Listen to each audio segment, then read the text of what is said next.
జయలలిత గారిని ఈ వేదిక మీద నుంచి నేను కోరేది ఏంటంటే, తమిళనాడు రాష్ట్రంలో మా తెలుగు భాషను మేము చదువుకునేదానికి మాకు అర్హత లేకుండా పోతుంది. దీనికోసం మేము ఎన్నో రకాల పోరాటం చేస్తున్నాము. మీరందరూ కూడా మన మాతృభాషలో ఇంట్లో మీరు ఎలా మాట్లాడాలనే ఉత్సాహం ఉంటుంది. అదేవిధంగా కనీసం ఆలన్న నేర్చుకొని తెలుగు భాషకి ప్రపంచవ్యాప్తంగా ఉన్న 20 కోట్ల మంది తెలుగు ప్రజలకు అందరికీ కూడా మీరందరూ కూడా ప్రతినిధులు చెప్పవచ్చు.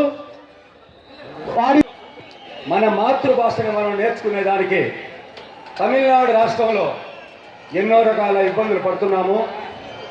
మన పిల్లలు 2006లో నిర్బంధ తమిళ భాష అనే ఒక చట్టాన్ని తీసుకొచ్చి ఆ చట్టాన్ని అమలు చేయకుండా 2006 నుంచి 2016కి 10 సంవత్సరాలు అయింది. కాబట్టి వాళ్ళందరూ కూడా తెలుగులో చదువుకుంటే ఈరోజు తమిళ్లో పరీక్ష రాయమని చాలా అన్ని రకాలుగా కూడా తెలుగు వారిని ఇబ్బంది పెడుతున్నారు. కాబట్టి మేము ఈ మధురై పక్క ఈ ప్రాబ్లం లేదు, కానీ తిరువల్లూరు జిల్లా, కృష్ణగిరి జిల్లా, చెన్నై తదితర పట్టణాల్లో దాదాపు 90,000 మంది విద్యార్థులు వేడుస్తుంటే వాళ్ళందరి కోసం కూడా మేము భారీ ఎత్తున బహిరంగ సభలు అవన్నీ జరిపాం.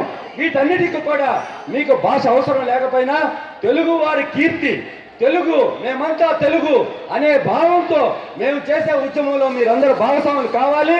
మీరు ఇక్కడ పెట్టినప్పుడు మా యొక్క బాధ, మేము తెలుగు పిల్లల యొక్క బాధ అంతా తెలుసుకొని ఇక్కడ ఉన్న వాళ్ళందరూ కూడా నా என்ன சொல்றேன்னா, நாங்க பண்ற எல்லா இந்த తెలుగు లాంగ్వేజ్ పడే మాకు సహాయం చేయవలసిందిగా కోరుతూ సెలవు తీసుకుంటున్నారు. ధన్యవాదాలు. నాయుడు సంఘానికి అందరికీ కూడా ఒకసారి ధన్యవాదాలు తెలుపుకుంటూ இந்த 433 குழந்தை விழாவில் கலந்து கொடுத்து என்னை ரொம்ப சந்தோஷப்பட்டுறேன். அம்மா ஜெயலலிதாவுக்கு இந்த மேடை நினைச்சு ஒரு நன்றி சொல்கிறேன். வணக்கம்.